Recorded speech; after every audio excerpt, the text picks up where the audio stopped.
Hi, my name is Jane Powell. Welcome to Community Connections.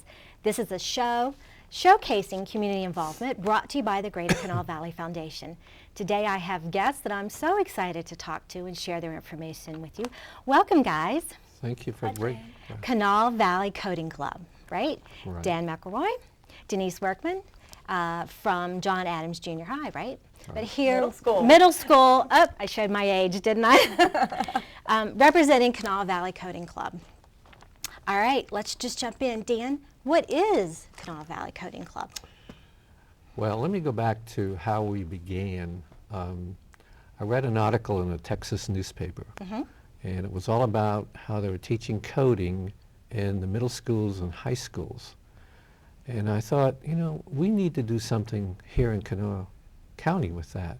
Then I read another, it was the Charleston paper, and it was a pretty bleak article about our economy and how we have dipped below 50,000 people since 1920. The city of Charleston. Yes. And that the thing that really caught my attention was when the comment was that we have very few tools to attract businesses. And we're teachers. We know that Kanawha County lost approximately 1,000 students last year. And families are having to move out of the state economically. We've all seen the for sale signs. We know that there's a giant hole in our state government that because of coal going away, we have to make that money up. So our kids are facing this kind of a future, and we thought, well, I presented the idea to a colleague, Cathryn, who will talk later, and Denise, and they had my same concern. So we began meeting in the morning at 7 o'clock, and we started to flesh out this whole coding club, what we wanted, why we wanted. And a lot of people, when they think of coding, they're not really clear on what coding is. The best way to understand it is that if you're going to learn a foreign language, French, Spanish, whatever it is, you have to start with the basic building blocks of that language. That's what a coding is. It's the program language for computers. You've got to start with the coding to build on whatever program you're trying to build. There are languages, we hear of Ruby and Java and Python. These are all coding programs. So we want, as early as possible, our middle school kids and our high school kids, we want them to be exposed to the state-of-the-art technology. We want to give these digital tools to these kids so they can compete and excel right here, so that many of them will go on to college, and hopefully percentage will come back, because if they have those digital skills, which is paramount in today's world. We are immersed in this digital world. Absolutely. So our vision, and we wrote the grant, and we were able to get it funded by the Greater Kanawha Valley Foundation. We have 60 scholarships available, and we will have filled them probably by this Friday. And we are partnering with a educational technology company called Treehouse. And they have a smorgasbord of platforms for these kids to choose from, to begin learning anything from basic skills to more advanced skills. So we want to eventually build up a hub of close to 1,000, if we can get there within 5 years, of these tech-savvy kids, these young people who knows what they'll be able to create in the future. Right. So basically that's been our impetus to, and we have this sense of urgency. It needs to be done now. We can't afford to just sit back and watch a situation deteriorate. We want to jump in and say, we're not going to accept that. We're going to do whatever we can, and this is what we're doing. Well, I think it's great because I almost say it comes naturally to kids now. They know so much more Absolutely. than I do Absolutely. very early in their lives. Right, right. Sometimes people describe it as digital natives and digital immigrants. You know, we're coming to that digital age. These kids, that's all they know. Right, and they pick it up so quick. So I think it's great that we're just taking something that they love and they do naturally almost these days and running with it. Right. You know, and in Kanawha County schools, at the schools we're working with, they're one-to-one with iPads.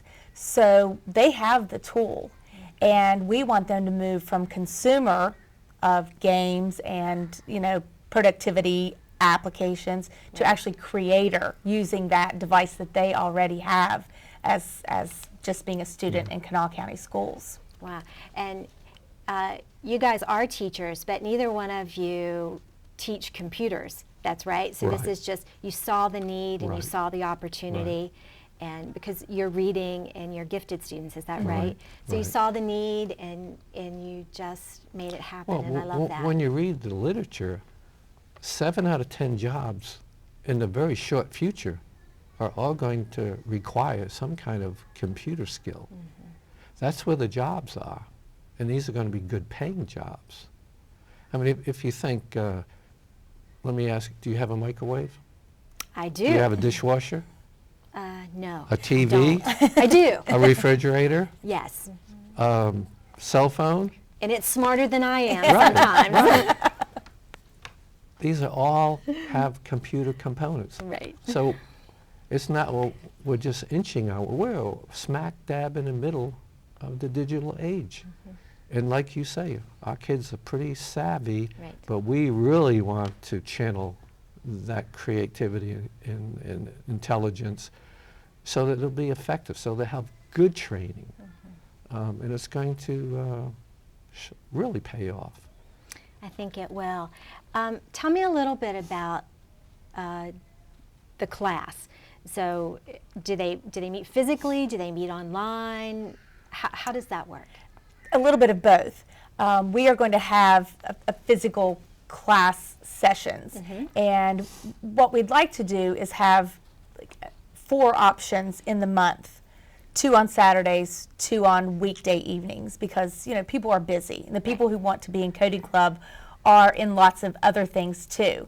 So, you know, we want to give them a few opportunities, but we want to meet physically. We'll have a computer technologist available in case there's any snafu with the technology, and then we'll let them populate into their own little communities, maybe by their interests, the track they choose, or maybe by their age.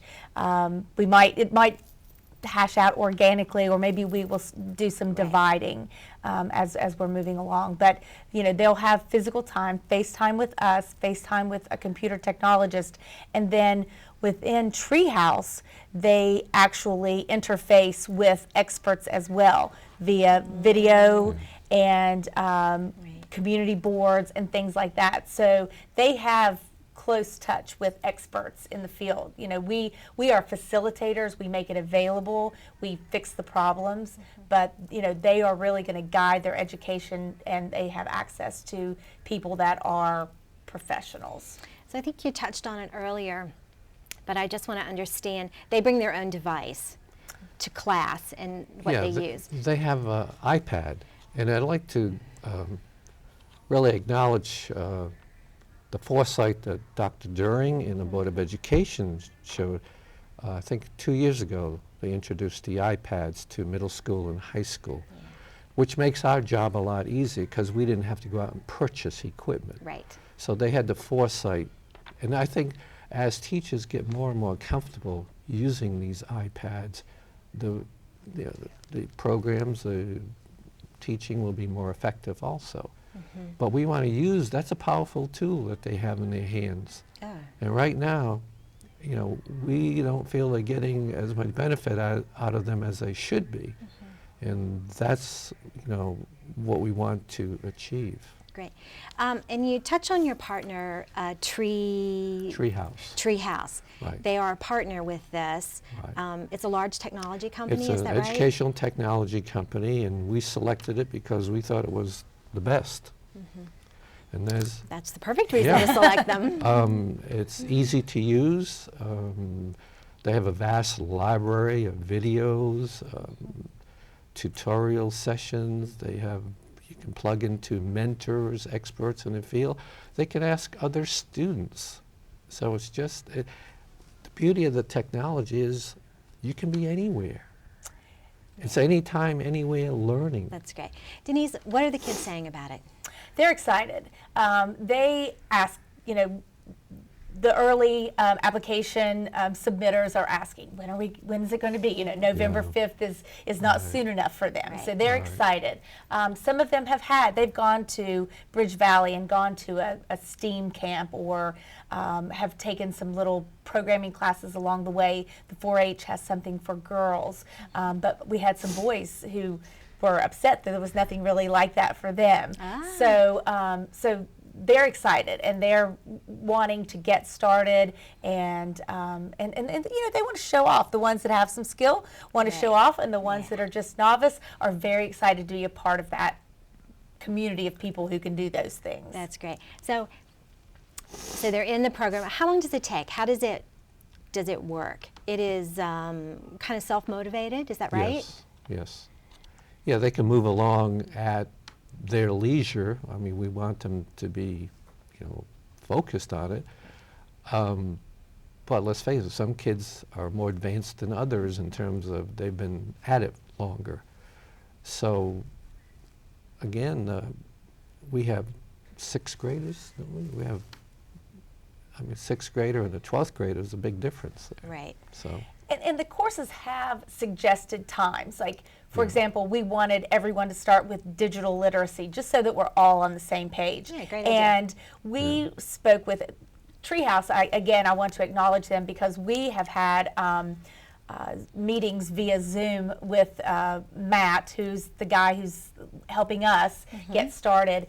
And he's sort of walked us through the program and the management system, but they have suggested times. So going back, digital literacy takes about 6 hours. Again, a 12th grader and a 6th grader, that's going to vary some, but they have suggested times. Some of the courses are 35 hours, so, and the management tool allows us to see how much time they're spending, what they are doing, are they stuck in a particular area, so that we can guide them to, maybe keep them nudged along to matriculate through the program. It's wonderful. I just love the idea. In the long run, if we're hoping,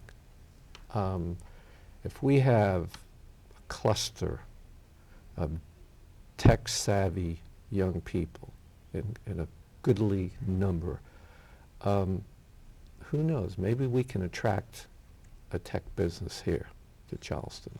Well, isn't that part of what Treehouse does? Isn't that one of the courses that's available once they reach a certain point in the program? How to start your own business, and how to make that successful. And market yourself, all of those things. Are you going to talk about the 6-month program? Yeah, they have certifications that you can go through, and you can actually be certified within a 6-month time frame. That's the employable. If it's for an adult person. An entry-level programmer. So that's stimulating the economy. Yeah, absolutely. And the number that stands out to me as we did all this research is that there was a graphic, and by 2020, the need for people with coding knowledge will be 1.4 million. Wow. We will be prepared with 400,000. So the whole is 1 million people who have coding ability. We have to get busy. Yes. Well, I think we really do need to be urgent and have that feeling and that motivation. We just can't sit back. I think we have a graphic that we can put on the screen that shows the reach of the Kanawha Valley Coding Club. Dan, you want to explain that a little bit to me? Yeah, you can see the coding